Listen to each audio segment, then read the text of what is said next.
Hey, y'all. Welcome back to this episode of the Yes We Can podcast. I'm your host, Kira Andersen. I am so excited to have my guest here today, Rebecca Kay.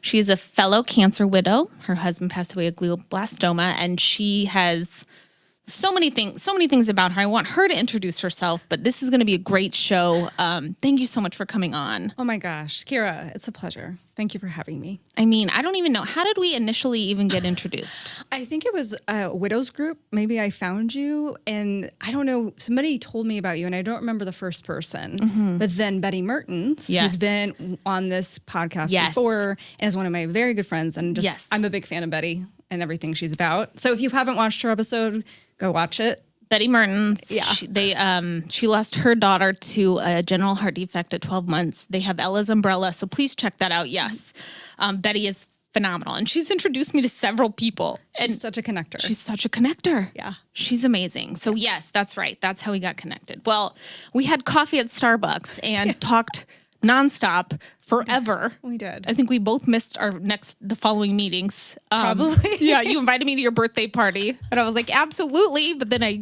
was out of town. But anyway, so Rebecca, tell us who you are. Where are you from? Like where you're from. I like to give my audience idea of, who are you? Yeah. Well, first of all, I'm a global, I would consider myself a global citizen. I'm somebody that loves to travel and consider all different paths and ways of being. But I was born and bred and raised in the Midwest, so Illinois, and then moved over to Missouri. But again, I do love to be, a bit global. But yeah, I grew up in a very down-to-earth a family that's, we lived in the country. I did 4-H, lived in a small town. Grew up understanding, the value of a dollar and the hard work, and that, hey, even if somebody asks you to mop the floors to get the job done, you mop the floors with a good attitude and a smile. Yeah. So I have a very close-knit family, very, very fun and dynamic. And so that's how I was raised. A lot of love, a lot of high expectations, but also a very loving family. I love that. Yeah. You have siblings? I do. I have 4 siblings I'm the oldest of 5. I don't think you told me that, or if you did, I forgot it. Yeah. I forgot that. Wow. Homeschooled family, Midwestern. So there's some funny comedians out there like John Christ, I think, and there's a couple other ones that do they were homeschooled kids too. And my sisters and I will laugh because there's some nuances about being raised in a conservative Christian Midwestern family in the 90s, Betty Tales and all that. My nuanced humor, those weird homeschool kids. That is hilarious. Yeah. Yeah. Wow. That's awesome. Thank you. Okay, so born and raised in the Midwest. Yes, and ma'am. Then where'd you go to school? For school, I went to Missouri S&T in Rolla, which is an engineering school for those of you who are from Rolla, but I ended up getting a history degree. At the engineering school? At the engineering school, which, by the way, they do have a really great history department. Okay. There's a couple reasons I stuck around Rolla. One is I could live for cheap or nearly free. I had a great scholarship, and it seemed to make a lot of sense logistically, being close to family and whatnot. But I ended up having a great experience there, not just academically, but I worked for international affairs, and I worked with English students from all over the world. Amazing. And I ended up going and helping lead 2 study abroad trips while I was there to South Africa and India.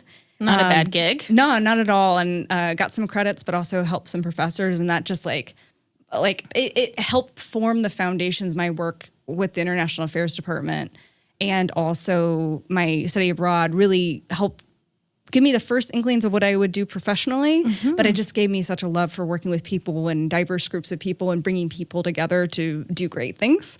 Much better than just myself, right? More than I could ever just accomplish myself. But college really just opened the door for me, wide open. Good for you. Thank you. And then how'd you meet your husband? My late husband, Gonzalo, and I met. My first job out of college, I was a technical recruiter. And so I was recruiting and reaching out on LinkedIn in the early days of LinkedIn for software engineers. And he had just moved from Miami area to St. Louis to work for Boeing. And I met him for lunch because that's what recruiters would do. And you get to know what you get to know that person personally. You get to know where they want to do, professionally. And through the course of our personal conversation, I found out that he was a Latin dancer. He's originally from Peru at that time. And I had been Latin dancing for many years. And so I'm just very friendly. I like to include people. I mean, I met you once and I said, oh my gosh, we vibe and come to my birthday. Yeah. And so I invited him out because I was heavily involved in the St. Louis Latin dance community at the time. And he actually came, and then he was a fantastic dancer, and we ended up becoming dance partners, and we had so much fun. And we would, this is way before we were married or had children, and so we were just dancing 3 or 4 nights a week. Great exercise, great social connectivity, just so much fun. And so we met professionally, but then we really became dance partners, and that's how we fell in love. And it wasn't really planned at all, but yeah, that's how we met. I love that. Now, were you working for Boeing at the time? No, that's actually, so one of the things that I appreciate and still am so thankful to him to this day is that I was pretty unhappy in my first job out of college, and it just wasn't a good fit for various reasons. I'm thankful for what I learned and took with me, but it was time for me to move on. And I felt like so discouraged and disheartened because I'm like, I am like failing at my first job. What am I going to do with my life? Like what are the possibilities, right? And he's like, you're going to be fine. He had such confidence. He's like, there's this position at Boeing called a staff analyst. And he's like, I think you'd be a good fit for it. He's like, you should apply. I looked at it as a lot of women do. And I said, I don't qualify for this. I don't qualify. I can't, I don't think I'm a fit. I'm not going to get it. And he's like, no, you should. And with his encouragement, I did apply. And then I ended up getting the job, which just opened the door to so much, nearly doubled my salary right away. And then also just gave me so many opportunities. I had about 6 or so different positions within Boeing, have a lot of great stories, a lot of love and appreciation for that organization. But he was really the impetus to help me gain confidence and help me go to the next stage. Love that. So thank you, Gonzalo, for that. Yeah. That's so beautiful. Thank you. I know. I've been hearing a lot about Boeing lately. Yes. Yeah. And my cousin was with Boeing for, 20 years. He recently left, but in Seattle. And then I was going to tell you one of my other good friends. I just visited her in California. She was a Latin dancer and lived in the South Bay because I lived in Northern California and would drive up to San Francisco, and her now husband would drive up the hour and go dance with her when she danced on nights to see her. And they both lived in the South Bay, but she wanted it. So it was the cutest thing. So yeah, they're married with 3 kids and have this beautiful family. There's something so special about dance and partner dancing is that you don't even need to speak the same language as somebody else, but there's so much you learn from body language, from interaction, how to listen and how to, lead and follow really well. And there's so many direct correlations for how you can do life well if you learn how to dance. Just thinking that. Yeah. It's such a great analogy for life. It is. You don't even, sometimes the music changes. Yes. Sometimes people run into you. Yes. And you just learn to flow with it as opposed to trying to force your will. Because if you're just, and also like, especially if you're a follower, which is usually the woman, in the dance relationship, you learn to listen, and if the pace changes or the direction changes or somebody runs into you, you learn to just flow with it And adapt and not stress out if things happen. And if you get hurt, you sit down. Yeah, you sit. You don't keep dancing on a broken foot. You breathe a little bit, you recover, you heal, whatever it takes, and then when you're ready, you get back up and start dancing again. Yeah, you never quit. There's a pause. Right. The pause is what makes it great. Yes, the pause is so important. Yeah. Okay, so Gonzalo. Yes. Okay, so you guys met, worked together, danced together, fell in love, got married, had 2 children. We did. Okay, Yeah. Tell us about Oh that. my goodness. Well, first of all, I deeply, deeply love my children. They're my treasures. And man, motherhood it's such a journey. And I know everybody who is a mom or a father or a grandparent that's deeply involved or a caretaker. Auntie, yes. You feel that. It's a love like no other. But yes, we had 2 children. Yanela Rose is now she's 6, my 6-year-old daughter who loves everything girly and princessy, and just loves life. She was born in 2020 at the height of the pandemic. I wasn't sure if he was going to be able to be with me in the delivery room because it was just so unknown. Oh, yes. Well, Same. like 2 months before everything shut down, and then in California, which is usually on the cutting edge of things when it comes to like protection of health and safety. They were not letting partners and spouses be in the hospital Were room. you in California? No. But I was watching as a mom, anxious in Missouri. Yes. You know, I'm about to give birth in Same. April. And I was hearing these stories of like, oh my goodness, will they allow my husband to be with me? Thankfully, he was. I had a really horrible birth experience with my daughter, but she was beautiful and she was lovely. And I think after she was born, I ended up leaving Boeing after some time and doing some startup work in the night and evenings. But during the day, I really wanted to be with my daughter. And we had this beautiful like year and a half. I called my sister and I, who my sister lives here in St. Louis as well, one of them. We refer to it as the golden year because we were new parents. We only had one child. Like we would get together and do game nights and dinner with her and her husband. Our girls would go to bed because they were fairly, easy little kiddos. And it was a beautiful year and a half. It was the pivot between dual income, no kids, like traveling the world, dancing, being carefree to, okay, we've made an intentional choice to be parents. Life looks a lot different with a little human, but it's still really beautiful, and we're fully embracing this family life. Yeah. And so it was a beautiful year and a half. I wasn't working as much. Like, we'd go out on a Friday for like Olive Garden lunch with our girls. It was just like go on walks, and it was a beautiful, beautiful time. But then shortly after, he started getting sick, and Gonzalo started getting sick. And sick in what way?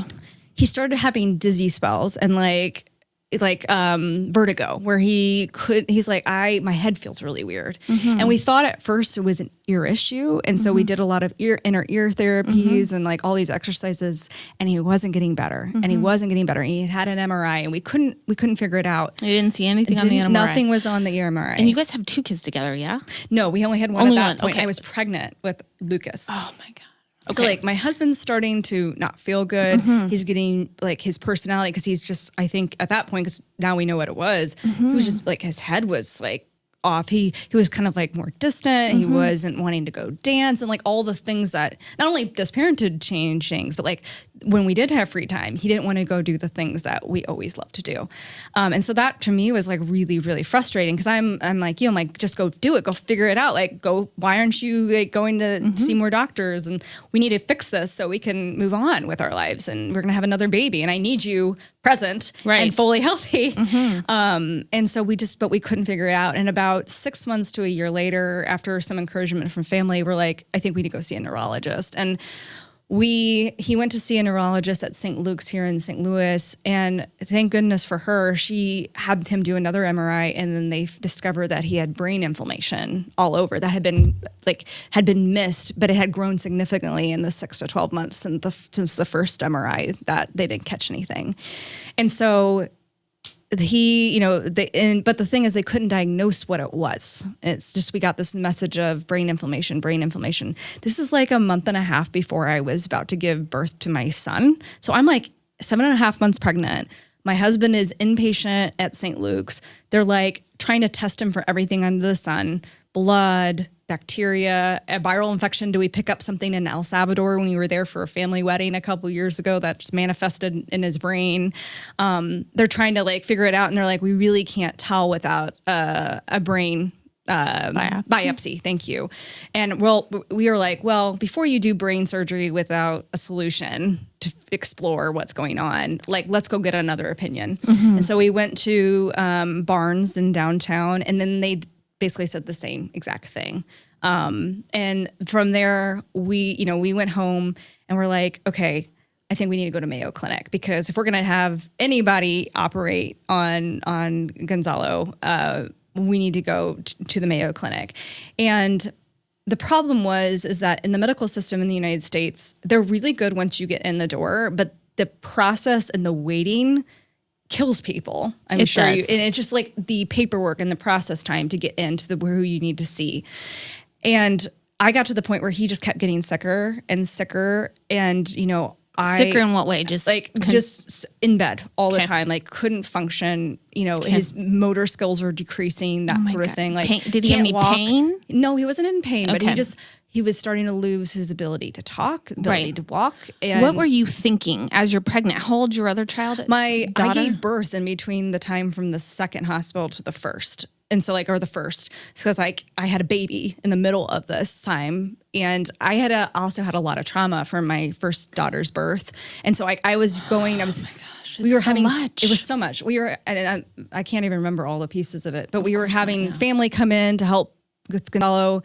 I did a 2-year-old, not even 2-year-old, we had her 2-year-old birthday right before I gave birth. Like he came home from the hospital for Yanella's second birthday. We even had to cancel it because it was like I had this huge party planned and with Gonzalo in the hospital. And I'm sorry if this is kind of like all over the place. But No, it's this is... It's coming in pieces. Yeah, no, this is... It's like my brain's... It's just so much. Yeah. I was in kind of warrior mode. Like, of course. I'm like, okay, what is the next thing we need to do? We got to execute. You're in fight or flight mode. I was in fight mode. Fight, yeah. And so, daughter is turning 2. I gave birth to our second child, and in the middle of trying to figure all this out, I had really bad trauma from my first child's birth. And in the midst of this, I was trying to heal my nervous system where I could have a second child without severe anxiety, because the first time they had to put me under general anesthesia. And then I had my son. I was able to be very peaceful throughout, even though... Was Gonzalo there? For most of it. His brother helped him. He was very sick. But you he guys was didn't there. know at this point? We didn't know. We didn't know he had cancer at this point. But we knew he was really sick. Okay. So my son, I was trying to have a VBAC, try to have a natural birth after delivery. It didn't work out because he was too big and his heart rate started dropping. So I had to go have another C-section after trying to give birth for several hours, and I was exhausted. I wouldn't recommend that. That's like a 10 out of 10 don't recommend. Trying to have a baby naturally and then, go still have a C-section. It was really disheartening. But he came out healthy and safe and very strong. I mean, goodness, he's just so strong when he came out. But then I had a newborn. And so I'm recovering from a C-section. I have a very sick husband. I think I had a 2-year-old at that time. And I think we had a couple days there where I didn't have a lot of help in between. I was going to say, who was there helping you? We had family come in and out, but there was some type of mix up. There was just so much going on. I think there was like a day or two where I didn't have somebody, like a week and a half after with the 3 of them. Right. And I remember having to get my son to a doctor's appointment and my doctor's appointment is like 0.5 miles away from my house, and I had to get him there.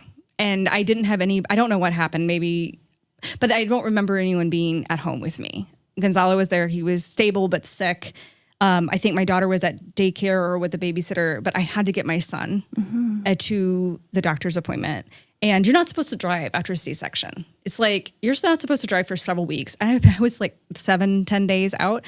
And I was in so much pain. And I had to carry the baby carrier, and I'm like hobbling around, I'm just feel very broken. But I was like, even though my body felt broken, I was like, no, I have to do this for my son. Like he has to see the doctor to get his checkup. And they're like, why are you here by yourself? I'm like, I had to for him. And so soon we had family come back. But that was just one moment. I just felt very vulnerable and very scared. But I was like, I'm not going to give up even if it kills me, because I can't. I have my kids and I have my husband. I can't quit. Right. Even if it kills me. Mama bear. Yeah. Absolutely. Ooh, that was not a fun. It was very hard. But the love was very strong. Good. Thanks. Okay. So then your son Lucas is born. Yes. How long was Gonzalo in the hospital? At what point did they figure out what he was ill with? So we ended up, they had sent us back home. We were waiting to get into the Mayo Clinic through the normal channels, but it was taking too long. And he kept getting worse and worse. And I was probably 4 weeks postpartum at this point, up during the night, trying to breastfeed, trying to heal from a C-section, which, by the way, is not a simple procedure. No, it's a major surgery that you're healing from. Yeah. And having deprived sleep. it's horrible. Like, and the anxiety and anxiousness of having your husband sick. What's happening? He's in bed. He's not able to help. Is there a caregiver there for him? Is there a caregiver there for you? Is there a caregiver there for the 2-year-old? And what about the laundry and the dishes and all the other things? That went out. Out the door. But we had a lot of family that would come in and out, and they were fantastic. We would not have survived. I would have probably put myself in the hospital, actually, probably for certain, if I didn't have the great family and community that we do have surrounding us.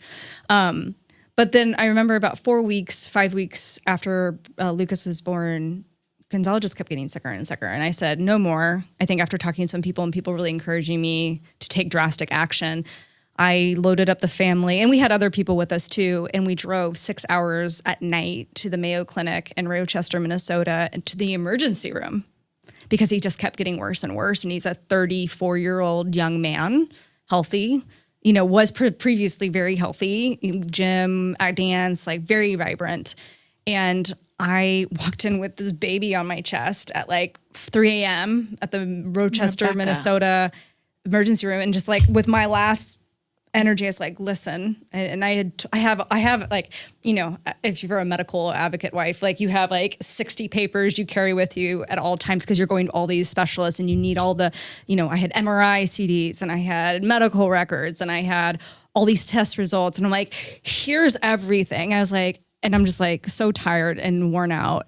I was like, my husband is 34 years old. He has brain inflammation. They can't figure out what's wrong with him. He's worse and worse. Please help him. And they took one look at him and looked at me and they're like, come on in. And it took about 2 hours and they admitted him because they're like, we don't know what's going on, but this is not right. And we're going to go figure it out. And I just remember the neurology attending who was just so kind because it was like 4 a.m. I have a newborn baby.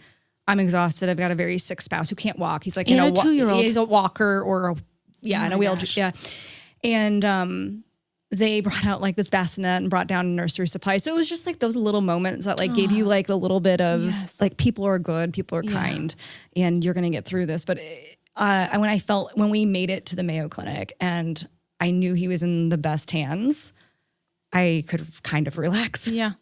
Right. Kind of. Because it wasn't on your shoulders. You were like, I got him there. Okay. We got him there. Yeah. And so, so he was in Mayo Clinic for 10 to 14 days. I had to go in and out of the hospital every day. And I have pictures of myself with like the photos of like, you had to like check in every morning with your person's name. And they gave you a sticker that said, Monday, Tuesday, Wednesday, green, yellow, purple. Yep. And I took a picture of myself every day. I was like, this is an unreal situation. It's surreal. And they didn't have answers. Of course, they ran all their own battery of tests. And one thing I love about the Mayo Clinic is that they work very well together from the patient experience side, which is we haven't talked about my business. We do growth transformation. We do strategic projects. We work on building enterprise value for companies. And one of the major things you look at is systems, processes, team structures, and making sure people are working really well together. It's one of the many things you can do to improve enterprise value. But one of the things I was so impressed, because I'm also kind of a nerd about this, even though I'm in the middle of this situation, is after I observed and saw how well they work together, and I've seen a lot of hospitals at this point, and doctors' offices, it's like, you guys are different and you are smoother and you seem to be faster and like more efficient and more effective. What's so different? And they're like, we work in a pod structure where they have a specialist from every discipline that could, under the sun, that could be causing what symptoms are being presented, and they work together as like a hive team to figure out and get in a conference room together and figure out what's going on. And if you've worked in the software industry, that's very similar to how agile teams work, right? You have different organizations and different teams that come together and different disciplines to go and solve. And so I was like, oh, that's brilliant and fascinating. And it really, I mean, as the person on the receiving end, as the patient, I was like, everything was so well run. And so I had so much appreciation. But he ended up having the brain biopsy as well. At Mayo in Rochester. We were there for about 2 weeks. Where did you stay? I had an Airbnb I rented a block away from the hospital that was home base, had family coming in and out. My parents and my sisters drove. Once we had a diagnosis, they drove up to be with us and help me with the kiddos. And my husband's family, who, God love them, they put their whole lives basically on hold, work, everything for about a year to be with us. And just, they all like be there. And it was just the most incredible thing. Like there were so many people that just were so self-sacrificing to help us and him when they had so many other things in their lives that needed attention. And it was just, I couldn't appreciate or ever say enough thank yous. I love that. I'm glad that you had that. And where was your faith at this point? I've always had a very strong belief in faith in Jesus and God. Though I think my trust and appreciation for religion has varied through the years, because I feel like religion can sometimes be very man-made versus like God and Jesus are not. And so being able to take the good with the bad, understand that churches and organizations and religion, a lot is human versus faith and God and Jesus are spiritual and perfect. And so being able to separate those has given me a lot of peace, because I don't expect the church or any other human to be God. My husband, no one.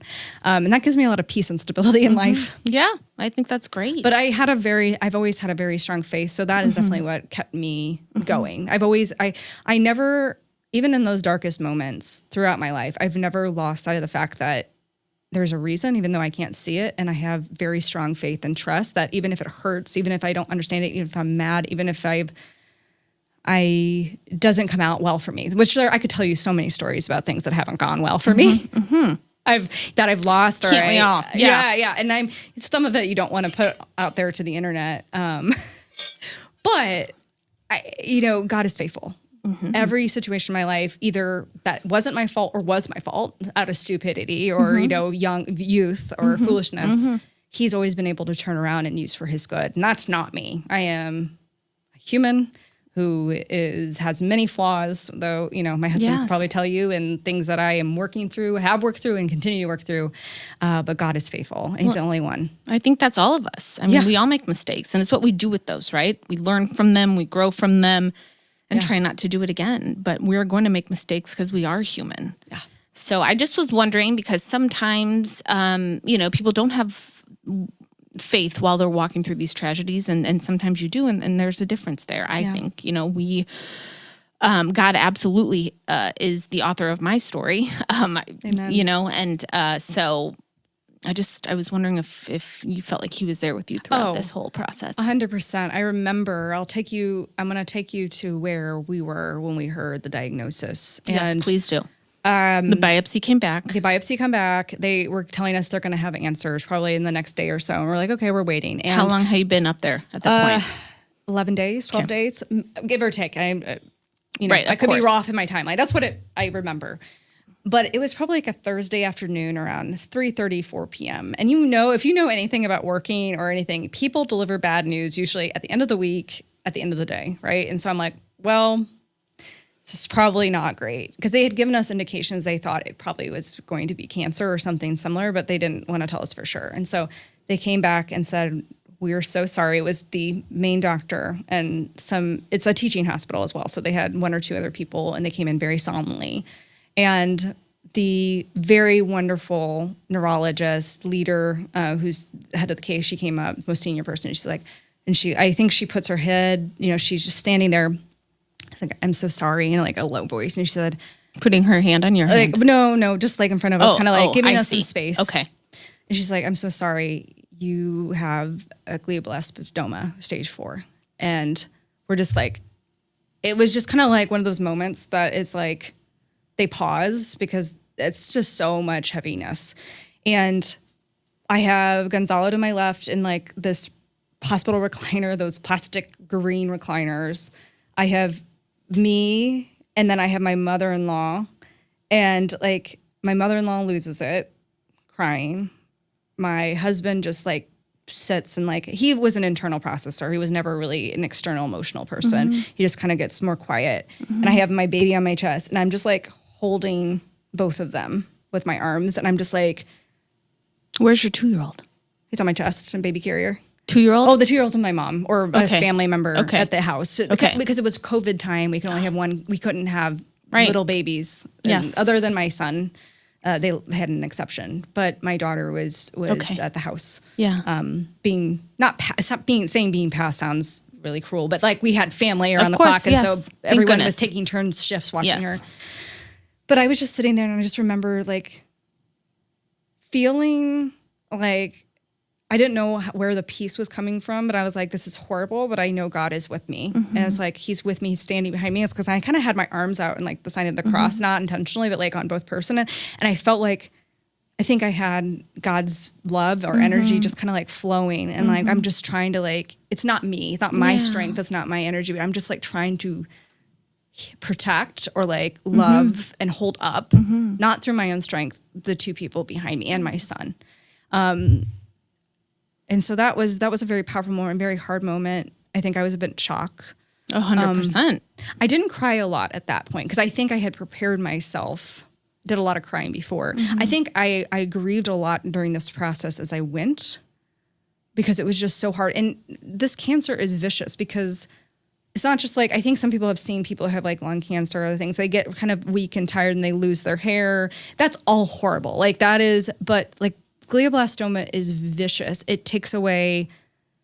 It's like I wouldn't wish it on a worse enemy. It took away my husband's ability to walk, to bathe, to eat by himself, to talk, to do any of that. But the interesting thing is that he still retained his ability to play like top level chess by memory, like a week before he died. But it took away all his independent function. He was a very like private and very, he liked to do things. He was independent. And so having that was really hard to watch him go through. Cause like how we fell in love was very different from where we were at.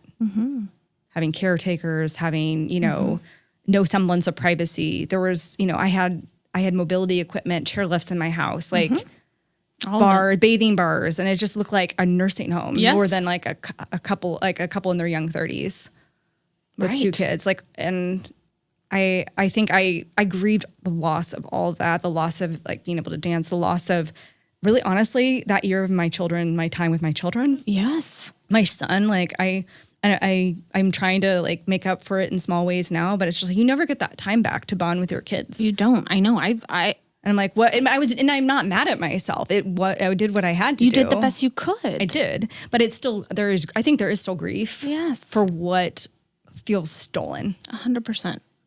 Even though there's so much gratitude and like appreciation and like surrender and like, but there's deep grief. Of course. For what is lost and never can be returned. Right. You can never get that time back. Right. Ever. Cancer is the devil. I mean, it is literally the devil. Yes. So you get the diagnosis, you're in shock, you're holding your mother-in-law, you're holding your late husband. Do they come up with a treatment plan? What's next? And what goes through your head? The next thing is they asked our questions, like how long do we have? I think that was the next question is we asked how long. They said usually like 6 to 9 months. It's like, okay. And that was in July. He passed away early May. So about 10 months. So they were right, he lasted a little longer. He was holding on for his daughter's 3rd birthday. He passed the day after he was gone pretty much the day after. So then we started talking about palliative care, which they didn't, where did it spread to? Actually, sorry, no. They did offer, we can do chemo and whole brain radiation, but it's not a cure. It slows it down. And so I said, we'll try it. Well, actually chemo he wasn't eligible for because there was something where it just wouldn't be effective. And I don't remember why. From there, I think we tried several other things. People kept sending us all the things out of the sun, like all the different things. And we tried some of these holistic things, special diet. We tried the whole brain radiation, which after 1 or 2 treatments, he like lost vision in one of his eyes and had horrible nausea. And so it was not worth it. It was rough. The frying your whole. He's like, I can't do it. I'm like, let's just not do it. He couldn't keep his food down. I'm like, this is not. Right. Quality of life goes down in this scenario. Yeah. That's what the doctors are trying to do is give these patients and families a quality of life with the time that we have. Yeah. Right. It was barbaric. Yes. Barbaric. We did have a small glimmer of hope because there was immunotherapy through Germany where we could pay like a very large amount of money to get a custom vaccine made that could have not worked, but they wouldn't have started work on it because it took time and it had to do with his blood and all this unless he was on radiation. And so, but the radiation was so horrible, he didn't want to do it. And I said, I completely respect your decision. Like, it's just, and so we basically accepted after we tried several things, we accepted and we intended to make life as beautiful and meaningful as possible. But I think the hardest thing was just, it wasn't the fact that he was going to die. It was the fact that he grieves so deeply our children, not being able to be there for them for school graduations and weddings and like milestones and soccer and all the things that parents, like, we might grumble about, like, oh, I got to take my kids to this club or that sport. But he would have given anything for that. And he was very, very, very close to our daughter. Like he called her mi hijita, which is my little girl in Spanish. And she was his world. And I think I was very sad to lose like my life partner and my husband. And, we had so many good memories, and he was a good father and good husband and the father of my children, which is irreplaceable. But I was way more, I think I felt so strongly for him and my children for the loss of, I felt less worse for me than I did for your children, my children and for him. Like that horrible was so unfair.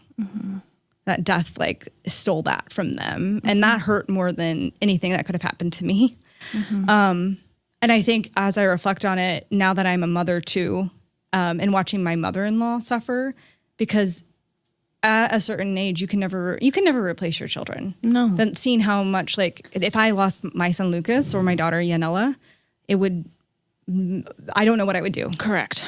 I can't imagine. Because you can't replace those children. You can't. Especially after you're, past a certain age. And so my mother-in-law, who I'm very close to this day and I love deeply, like, I empathetically for the loss that she had for her son, because her family, for them, they are immigrants, right? And her and her husband sacrificed everything to give my husband and his brother everything they could for a good life. And my husband had gone from speaking no English at age 13, immigrating to the United States, and then, by the end of his career was a software engineering manager, architect for a large American company. And he was very smart and very good with people, and, had a life and got married and had kids. And it was like, everything was supposed to, everything they had worked for, like for them, it was even, I think, more devastating. I don't know if, if for people who they sacrificed everything in their life for their kids, and then, the kid had done well, and then everything had been. And so just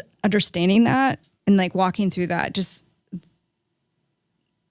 that grief and seeing how unfair it doesn't make sense. To try to comprehend it. No. You're like, how do you, I know it's similar to my husband's story. Yeah. And I can't imagine what his parents went through and I've gone through and are going through. Wow. And then you're postpartum. Postpartum, right? Like, dare I ask, did you have postpartum anxiety and depression? Like, likely, who knows? I think I was so shock. busy with like just trying to get all the people together and the pieces together. I was also working at this time. I worked as a chief of staff for a startup. I think part of it, and we can talk about this, is the way that I've channeled a lot of my grief and like things I can't control in my life is to pour myself into work. Because like, when the personal side seems to be falling apart through things I can't control, hey, at least I can go to work and feel great and have a great project and like work with people that aren't talking to me about medical stuff. And I can park my brain in problems that I can solve. Yes. And it feels good. But that doesn't mean it's not a trauma response. But in the United States, where we're such a, go, individualistic, pull yourself up by your bootstraps, like get it done. And if you present as polished, well put together, getting things done, productive, people are like, you're fine, you got this, which I was, but it doesn't in the outside, but it doesn't mean that you don't have some stuff that needs to be healed and addressed in grief, even though you're highly functioning, right? We are going to dive more deep into that for sure. Because you're in good, company with that. Yeah. Okay, so just so we can kind of go back to his story. So he's diagnosed. You do radiation. You decide not to, and then you move. Tried and then decided not to. Yeah. Tried and then decided not to, which completely understandable. And and then you moved to palliative care at home. So did you have nurses come in and palliative care? Can you tell them, the audience, the difference between palliative care and hospice? Sure. So palliative is a beautiful offering, and people get it kind of confused. And I didn't know about this until I went through this journey. And so palliative care, think of it as like an umbrella towards like end of life care, but it's before you would turn on hospice. But hospice is a part of the palliative care umbrella, and so you have things like physical therapy, occupational therapy, home health aid, bathing and support for families. You have things like creative services. So like we had people come in and play the guitar or like do crafts with our kids. There's things for the whole family. Yes. And BJC, shout out to them. They have a fantastic palliative care program. They bring you equipment. They take care of so many things, like, the physical, mental, spiritual aspect. They have pastors and things like that, whatever you need. But the thing is, what is different is you can do palliative care without doing hospice, even though hospice is a part of the umbrella. But once you join hospice, it is a point really of, if you turn on hospice, you can't go back. You can go back. Oh, you can turn it off if you want to. But while you're in hospice, you cannot do any like life-saving care. No medical intervention. No medical intervention. So that's really where you can enter palliative care if you have a terminal diagnosis. I think you have to have a terminal diagnosis. I'm sure the doctors on here can correct me in the comments. You usually have to have a terminal or something similar diagnosis, and you can take advantage of those different services, but you cannot turn on hospice with all the things that come with that, the drugs and the end-of-life care in that way until you're ready. And he really didn't go on to hospice until like to the very, very end, because and he didn't take any significant medication, because what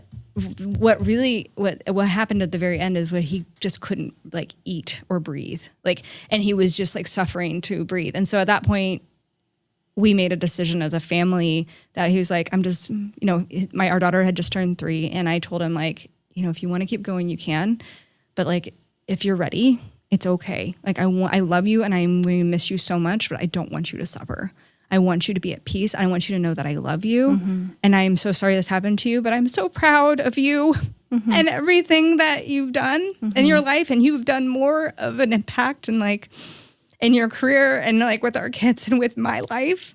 And you have been an example to how like a person is supposed to be, not through your words, but through deed, because he wasn't a man of a lot of words, but he was just a good person than most people ever do. And I said, do not feel bad about going home to the Lord early, because you have made such an impact. And I said, I promise you that I will live a good life, and I will do the things I'm called to, and I will make sure our kids have everything they need and are raised well. And that's my job, is to like live out my calling through my work and how I live in life, which is part of this today, and to raise our children to be the best humans, no matter what it takes. And I'm proud to say I'm doing that. You are.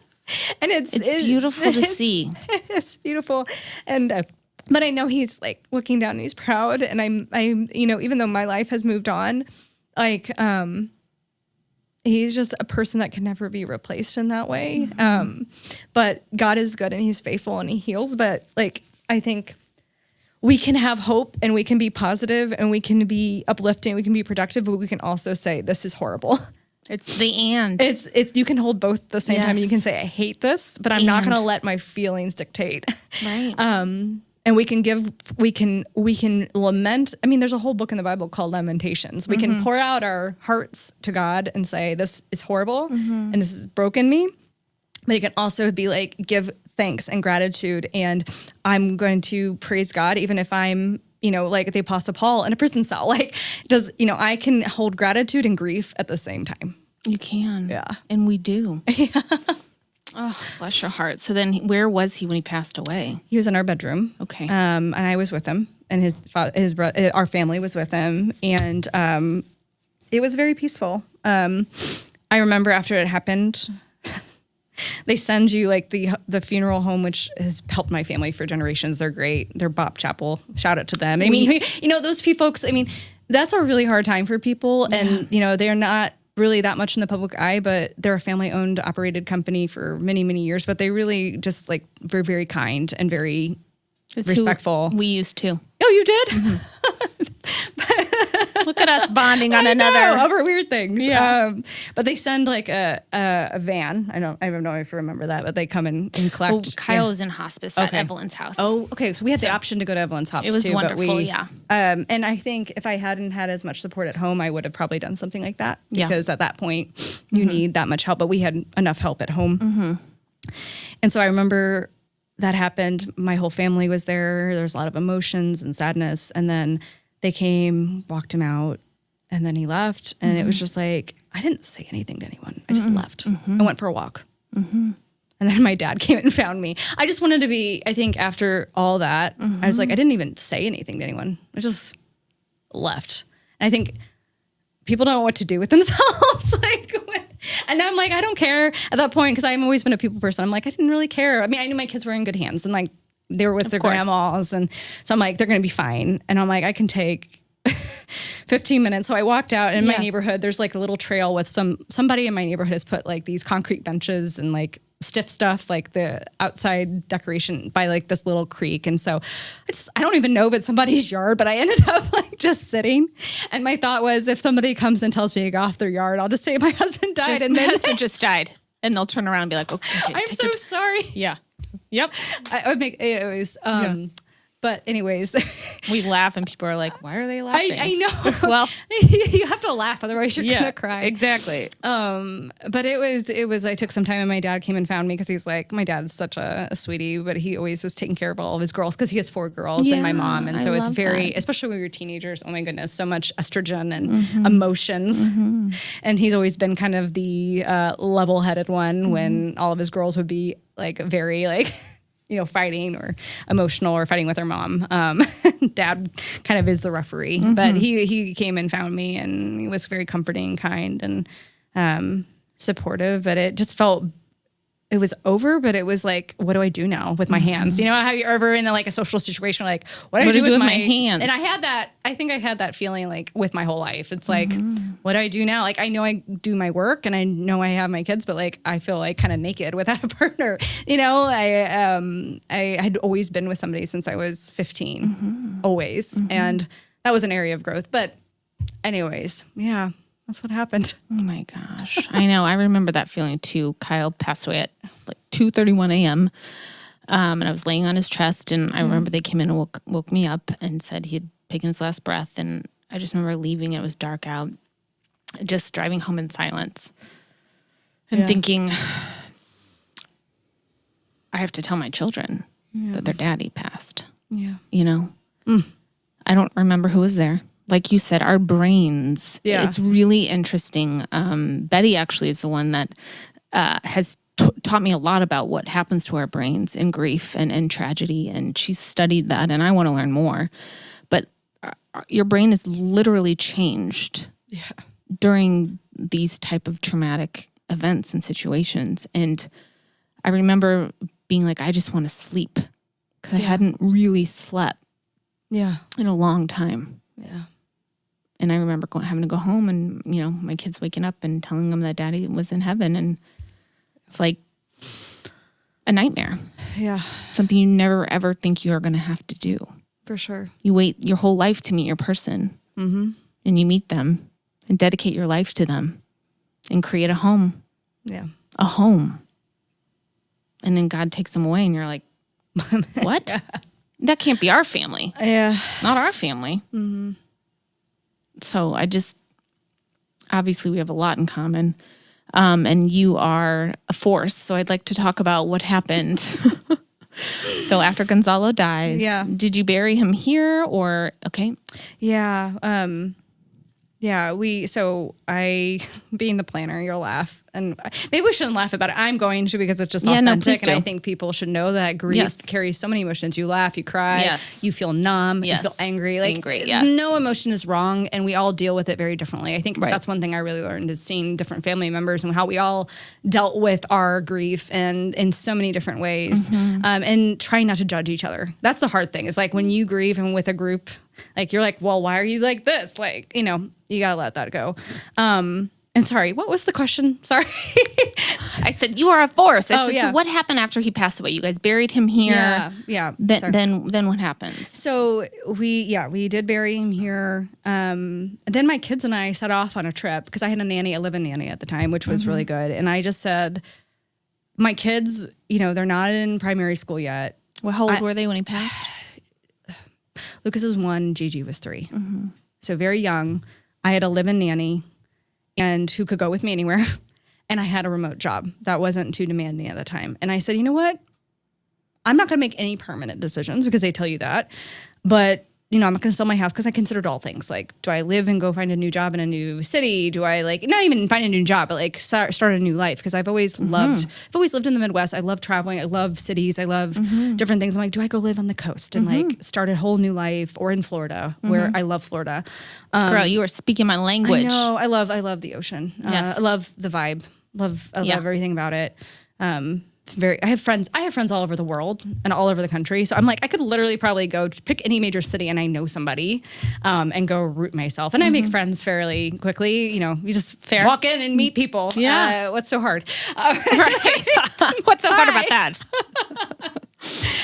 So I considered that, but I said, I'm grieving. Yes. And so then I took off and I spent a couple months on the road. I went to Colorado, I went to Iowa, which sounds weird, but Chicago, and just stayed in places for several weeks or days at a time. But at this time, soon after because as I said, I had grieved quite significantly as I gone. And so I think part of my lesson to myself would be it's okay to sit and not move or try to accomplish things, because I was like, okay, what am I going to do? I'm going to go do all these things and move. And then I started, wanting to see what it was like to start dating again, because I'm a full of life woman and I enjoyed having a companion. But I think, and I don't regret that, because it led to a good outcome with my new marriage and my husband and you kids. And I'm thankful for them every day. And our life definitely looks different now with 4 kids and building with what we are. But it's very beautiful. But I would say, looking back, I'd be like, you don't have to rush. Just be. You can be. And nothing's going to eat you if you don't stop moving. I, too, went all out for about a year and a half. And it's funny, I took my children right away to Florida. We got out with the nanny and we went right to Florida. That's right. Yeah. We went to Destin, and then we went on other trips. But we spent immediately after the funeral. Went to Destin. Yeah, very shortly after we went too, because my kids love the ocean, as do I. And we go to South Florida. It's just easy to get to. And beach warm, always warm. So I know the feeling. And that first year, you're in shock, right? And they do say don't make any major decisions that first year. I would recommend that. Me too. Allow yourself to just be, and you're wrapping up post-death paperwork and all the things. There's a lot that goes into that. People don't realize. So how quickly did you start dating? What was your... I met my new husband 3 months after Gonzalo passed. And I at first was like, I was like, I just want to go have dinner. I'm like, I don't have any expectation. I just want to meet you. But he was so kind. And the way he wrote to me, and he knew context about my life because we were raised very similarly. And it was funny because Gonzalo was Peruvian, Latin dancing, and Brad is Midwestern boy. We grew up, country. We have very similar families of origin, I would say, the way we were brought up. And so there was something about him that was almost like coming home to my younger self that felt very natural and comfortable. And he's very caring. He's a man that's very, very caring and compassionate, and and so he met me in a place where I just felt I felt very lonely, I think, in that place. And he met me in my heart at and I experienced a lot, and I still do, through our relationship. Not that Brad is a healer or perfect. I've grown and healed a lot through him, as I think God using him as a mirror. Because relationships can be tough, especially in blended families and new marriage. And I mean, we have certainly not had a smooth or perfect road, but I love him deeply, and I appreciate what he has brought to my life, and that no matter what, he doesn't give up. And I'm not a quitter either, even though sometimes I've been like, I need a break and I don't want to talk to you. I think that's marriage. Yeah. And so I'll take a break, but I always come back, and I don't do, sometimes I just need some space to like process. And he's one of those folks that's like, I want to figure it out now and talk through it. And I'm like, nope, I need some space. I need a minute. I love you, but I'm going to leave before I say anything wrong. And I'm going to go back and calm down, work through it, and come back when I feel a little more like respectful. And not as angry, right? And like spiteful. Yeah, I think a lot of people can relate to that. I mean, marriage is not easy. It's not. It's not Instagram. It's not glossy all the time. I mean, you have beautiful moments, and that's what we share publicly. But there are moments that are hard for everybody. Yes, and we need to normalize that. You want to put all your dirty laundry out there, but it is okay to have struggle, and it's okay to not agree all the time. Absolutely. It's okay to be like, I need a night off. You're driving me nuts. Well, I have friends recently that are getting divorced or have gotten divorced, and there is, some widows would disagree, but there are similarities with losing a husband and getting divorced. Oh, yeah. You grieve the life that you thought you were going to have. Yeah. But I've been saying to some of my friends who, maybe are feeling bad about getting divorced. I'm like, 50% of marriages ended in divorce, unfortunately. I mean, those are statistics from way back when. I don't even know what they are now. Yeah. And think about the amount of people in marriages that are unhappy. Yeah. It is a very difficult union and relationship to have. And yes, there are successful marriages, absolutely. But it's a very difficult concept to commit your life. The thing is, I think marriage is so self-sacrificing in a lot of ways. And I think you have to master the balance of, I need to be me in my marriage. I am who I am. He is who he is. We need to respect and uplift each other as individuals. But at the end of the day, it's not going to work if you can't not like give up all the things you like, but you have to be willing to reflect and say, am I, what things do I need to let go of and what do I need to keep? And what is a firm like line in the sand that, or is a boundary that cannot be crossed? But at the same time, like, I need to honor how to respect the other person. But if they're asking me to fundamentally change who I am for them to feel comfortable, as long as I'm not doing anything wrong, like that's a conversation that, anyways. So I think it's honoring who you are as a person. You should be a marriage should be a safe place to be uplifted as an individual, but at the same time, you are a unit. So it's like, how do you encourage each other to thrive, but also how do you look together and how do you become better as humans? And it will challenge you because, again, it is holding a mirror to your flaws and your insecurities and everything you need to work through. But I am very thankful to my spouse. And, a funny point about divorce, because now Brad has gone through, unfortunately, a divorce, and that's very, very sad. Like watching what that takes away from kids and from a person and what they had hoped would happen.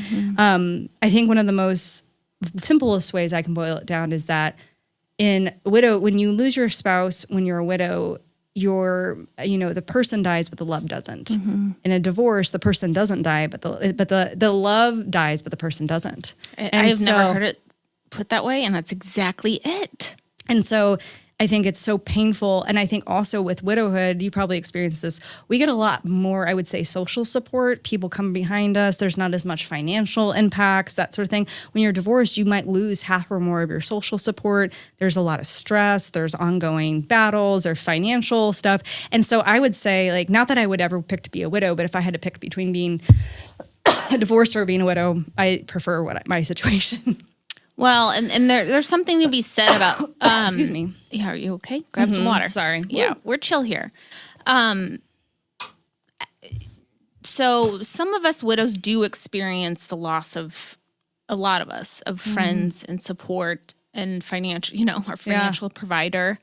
So there are some huge difficulties there for sure. For sure. Yeah, so that's everybody's situation is different. So I know some people would be like, "What are you saying? That's crazy." I'm speaking from my own personal opinion and what I've seen. You are welcome, of course, to yours. But that's from what I have observed and experienced in my own very personal journey. Yes, and everybody's journey is along a spectrum, right? So yes, everyone's journey is different. Everyone's grief, and there's no comparison. No, not at all. And again, I think there are a lot of similarities with divorce and widowhood. And I say to my divorced, friends, I cannot imagine having to separate from him and having him still be alive. Oh man, no. And have to parent part-time with somebody that I just can't. I mean, no, not easy. It's not. So we all go through something. I mean, it's not, I've been saying this a lot lately, and I mean this. It's not if something happens to you, it's when, right? Because life is not easy. No one ever tells us it's going to be. It's a journey. For sure. So where did you meet Brad? I met him online. Okay. We used a dating service that I'm gonna get nerdy for a moment, but it has a nice algorithm where it can really pair you based on what you're looking for or what you're not looking for. Because I was never really interested in doing like the Tinder thing. I'm like, I'm interested in depth and compatibility and values and building a life with somebody. And if you're not serious, I'm not interested. Don't waste my time. Because I get attached fairly deep. And so it was more risky for me to meet anybody and just, but he just came through, and it was funny. I laugh about this because his photos, I wasn't quite sure, but then I was like, I think he's just a guy that, one, he writes so well. 2, we seem very compatible. 3, I bet behind the surface, because he's not a man that probably spends a lot of time like taking great photos, like selfies and like, he's probably a person that just isn't super arrogant, right? Or like more humble. And I was right. Because when I met him in person, he was more attractive than I found him on like the photos. Great. And I was like, I think sometimes, if you give somebody a chance to be like, let me just have a meal with them or have a coffee or a call. I found out it was better in person. Was it a matchmaking service? It was not. It was eHarmony. Okay. Yeah. Yeah. I mean, that's how people are meeting these days. Yeah. Truly. I considered doing a matchmaking service, and I thought that was going to be my backup plan if I didn't find something like significantly out, because it's not cheap. But I would recommend, I think if I had to do it all over again, I probably would have used that, but it worked out for us. Yeah, so it did. Yeah. I mean, was he already living here in St. Louis? Yeah. Perfect. Yeah. And how old are his kids? His kids are 13 and 8, and they'll be 9 and 14. But his kids are just lovely and are so kind to my children. And our daughters play really well together, and they're best buddies. And it's really fun to watch the kids interact together and do this thing together. I love it. And they go part-time, 50-50? Okay. Yeah. Okay. I love it. Yeah. So tell us what you're doing now. Oh my goodness. And what is Rebecca K up to now? Rebecca K. And question, how long ago has it been since Gonzalo passed? So it has been since 2023, so 3 years. What month? In May of 2023. Okay, because Kyle was April of 2023. Yeah, we were very similar. Close, very similar. So what I am up to, so I am deeply involved in kids. My children have a lot of special support needs they need right now with school and academics, emotional, and so I'm getting them to all their appointments, and then also the things at home. Also investing a ton of time with them, quality time with the kids, and so in my family. So that takes up a huge chunk of my time, obviously. And then on the other part of my time, other than taking care of myself and trying to stay active and fit, is really building my business, a PIC operating group. So we do value creation. So we look at how do you make a company more valuable. And this is a good thing, whether or not somebody wants to keep their business, they want to sell it. They might want to have folks come in and take a part of the equity, because your company will become more valuable and better run. So we look at things that increase EBITDA, which is increasing revenue, improving operations, decreasing bottlenecks that rely on the founder, looking at things like customer concentration, things that and things that are going to decrease the smoothness of the operations, the stability of the business. For example, if your supply chain is 100% in China and something happens with the government, then you have you are deeply impacted by how your company is able to be profitable. And so it's looking at how do you decrease risk, how do you operate smoother, how do you grow. And so we do value creation assessments with clients, and then I have a bespoke team of deep industry and deep functional folks, and I serve as almost like a general contractor or orchestrator, where I will put together engagements based on what that client needs and what industry they're in. And we put together, after we do an assessment, understand what's going on, then put together these projects to deliver great work, good results for clients. And it's a blast. It's basically what I have done in some capacity my entire career. I've been in 6 different industries and 15 different roles. And I took the best of what I've done and what I've learned about actually doing these kind of projects and improvements and management, and now have my own company doing it. So you started it? I did. Amazing. A year ago. A year ago? Mm-hmm. Wow. So yeah, a year ago, and it was just going to be me at first, and then I just started talking to folks, potential clients, other consultants, and they're like, "I really like you. I really like your vision. I either want to work with you, or I want to build with you." And I have a great team of people that work with me, part time on different projects, sometimes in more full time capacity, and it's been quite a beautiful thing. But I will tell you, it will challenge you, because when you're building, you have to be in the business, out of the business, and make sure things are moving along and scaling well. I don't like to do anything halfway. So that's what I'm up to, and I'm very deep in building that business and looking ahead to the future, as well as raising my kids and investing in my marriage and trying to keep up with my relationships, like my friends. Like I was just in Austin and I got to catch up with a very good friend there I hadn't seen in 6 years. I'm a big fan. And then I just had, we talked about my birthday party. I had my lifelong friend fly in from Seattle for like 36 hours. We've been friends since we were 3. So like trying to nurture seeing my girlfriends and having great relationships. But I also don't like to run on a broken foot, so I try to not overextend myself too much, even though it's hard with all the things going on.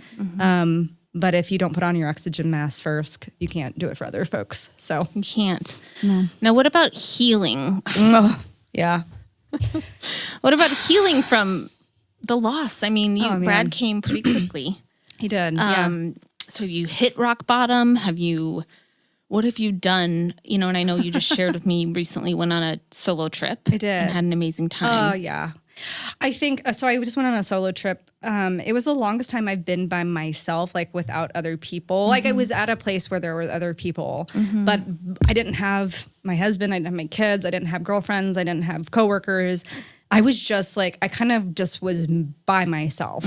And it was really good. I think there was a time earlier in my life being alone and being that quiet would have been scary, but I have learned to be more comfortable with sitting quietly and not having things as move.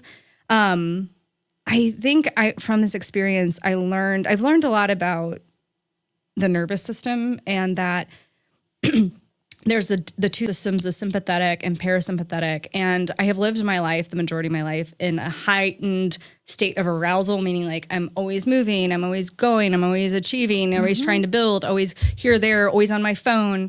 And that's very sympathetic nervous system, where you're like alert and active, and you need that because that's how you get stuff done and you're energetic. But on the flip side, you need more activation of the parasympathetic, which is your rest and digest, relaxation, recovery, healing.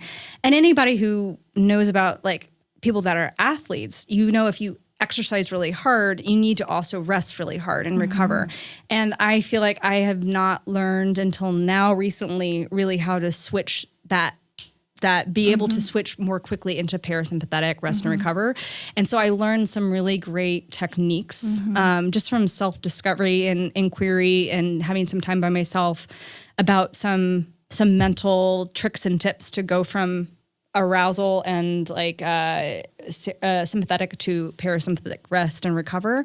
So that I don't feel like something's always chasing me, or if I don't answer this email right away, or if I don't get this work package done right now, it's all going to be okay. Or if somebody's mad about something or uncomfortable, I can wait to respond until I've had time to process and respond thoughtfully. It's not an emergency. So what are these tips and tricks? Rebecca, please enlighten me. Oh my gosh. Well, I mean, I think first of all, I'm going to talk to the camera. Yeah, go for it. We're in a culture, in a society where everybody is inundated, where your attention is a commodity, and there are screens. I mean, you're on a screen right now if you're watching this, right? Which is great. You can learn so much. I have educated myself so much through YouTube and like through social media and whatnot. It's been a great tool. But if you're not able to shut it down and understand when your internal system says, okay, that's enough, I need rest, then you don't ever get to a point where you can be calm and peaceful and give your brain and body time to process. And the thing is, for people that are, I think, pretty cerebral, like we're thinkers, we like to be intellectual. You think you can think your way or like process your way through it, but a lot of this needs to be done through the body, through movement, through peace, through therapy, somatic practices. And so the thing that I have learned is to visualize when I feel like a feeling of fear, or not fear, like of heightenedness, where it's not just like, oh, I'm excited. It's like where there's anxiety attached to it. I pause and I tell myself, I'm not in danger. And then I take a deep breath and I sit with it, and I don't have any, I try not to have any distraction. And then I will visualize that feeling, not the activity necessarily. There's a separation between the activity I need to do, like the work I need to do, versus the feeling of fear or anxiety. And I visualize, it's called the ring of fire, where you take that feeling and you put it in the fire and you burn it up. And then you breathe through it. And then I just keep, and I keep doing that until I feel more peaceful. Another like body thing you can do is, I learned from an online therapist that if you say this, it actually activates your vagal nerve that runs from, again, I don't know exactly, but from your head all the way down through your body. If you say this sound, it will activate that and help your body relax just naturally. And so the sound is this. It sounds like a foghorn. It goes, ooh.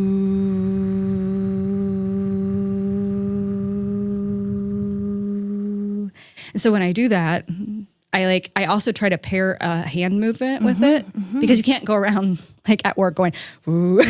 Right. That's going to scare everybody. But if I do the hand movement that I've practiced with the voos that I do in the morning, it helps my body relax, because my brain remembers if I do this or whatever movement you use your toes, it helps you like settle your system. Right. And then you're able to go on with the activity. Yeah. I love that. Yeah. Thank you for that. You're welcome. Now, what about cancer?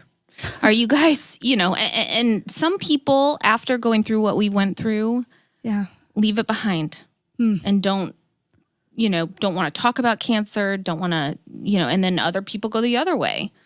I may be one of them. Where were you? Do you? Well, so I think I'm interested on this one. I think one of my motivations. So first of all, we have done some things. I wrote a chapter in Betty's book about for Threads of Gold for people that are going through really hard times and grief. So I was honored to be asked to be a part of that experience. So wrote a chapter in that book. I held a fundraiser this past year for a small family and friends fundraiser at a private location for the BJC organization that deals with cancer and research and whatnot. But then since then, I really think my intention has been, I really want to build my business and what I'm doing so that I have resources and capacity and things in the future to do more philanthropic on a larger scale. I love that. Because I would love to do more than, cancer and widows are a big thing. I'm also very passionate about, single moms, education and empowerment, helping women that might be in a bad situation because of a relationship, getting them on their feet and having what they need to thrive to take care of themselves and their kids. Also human trafficking. I feel like there are a couple causes that are very close to my heart that I feel like if I can make an impact in some way, that's a life that's well lived. But to be able to do it the scale that I have envisioned, and maybe God will show out of somewhere and say, like, Rebecca, you need to pivot and do this other thing, which I always try to approach life with an open palms approach, being like, okay, if you want me to change, I release what I have to you, God. But show I think me the way. Yeah, show me the way. I'm going to keep walking until you tell me. And if you open doors, close doors, I have peace. I don't mind if something opens or closes. But I think my intention eventually is I'm building what I'm building now, but I really want to spend a lot of my time someday, hopefully after I don't know how many years, devoting my life to those type of causes. I think Diane Hendricks, not that I'm going to be a Diane Hendricks, she's a founder of ABC Lumber Supply. She has basically donated millions and billions of dollars towards like children and education and like her town. And I think she lives in Wisconsin. She's just completely like revitalized a lot of it. And that's like what I would love to do, is to empower organizations doing really the most important work for society and for humans.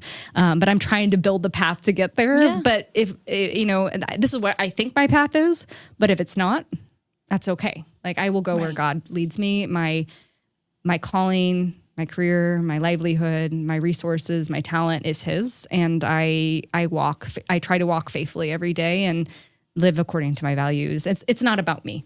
I love that. And I feel the same way. And you do have a calling and a purpose. And everyone has a calling and a purpose. If you're on this earth right now, you're meant to be here. And we're all interconnected. Oh, yes. And our job is to take care of one another. Yeah, for sure. So I love that vision and that mission. And thank you. You are a complete blessing to my life. I'm so glad Betty connected us. Me too. I recently spoke with a woman that I'd love to connect you with. She is doing amazing things, a domestic violence survivor. She's helping North St. Louis and East St. Louis women. I mean, I will connect you to. She is amazing. I love that. I will have her on my show too. But I mean, there's a lot of amazing women out there doing amazing things to make the world a better place. Yeah. And I think God is putting everybody connected on purpose. I don't believe in coincidences. No.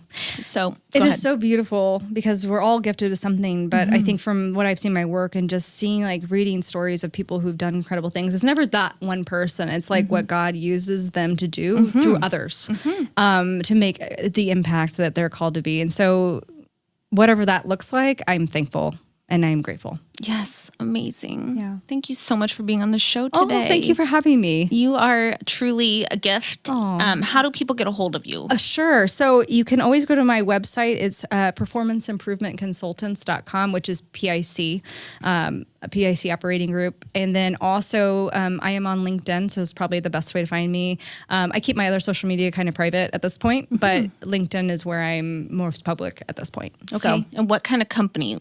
Big, small? Oh, companies. Yeah. So we usually, clients that we work with are usually, you start off around 5 million. We have clients that are, 60 million plus. So, but we can work with large enterprise clients as well.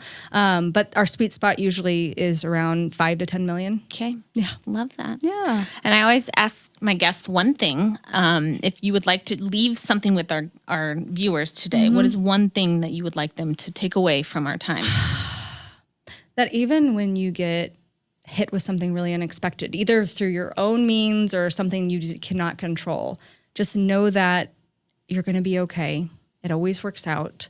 Even if you don't expect it to be, or it is really hard, that there is some glimmer of hope or silver lining that can be found based on your perspective. And I would encourage you that, hard things, though they're not fun, they can be used for really good things. So, whatever your story is, whatever your challenge is, there is a great opportunity to write the map for other folks that might come after you. So don't be afraid of that. Beautiful. Thank you so much for coming on today. Thank you for having me. It was a pleasure. And at TBD, I have a feeling this isn't going to be the last time we're connecting. And so, yeah. Well, thank you for having me, Kira. Of course. Thank you. You're a lovely human being. Oh, thank you for sweet. doing this for this group. Yes, I love it. I truly feel like it's my calling and a passion of mine. So it shows. So thank you also to all of you who have watched today. We appreciate your time. Please like, share, comment, send this podcast to anybody that you feel may benefit from it. Of course, we'll be back next week, Tuesday, 10 a.m. Central Standard Time. See you then. What if you could start your day feeling loose, relaxed, and ready? Deep hydrotherapy right in your backyard. Relax with your family or friends, or work out with our Michael Phelps Edition Swim Spas. Worried about maintenance? We have factory-trained service nearby whenever you need it. Plus, we're here for you long-term if you have any questions or need to refill supplies. You can even test spas at our showrooms. Spas and More, A+ rated, locally owned for 20 years. We put the in spa.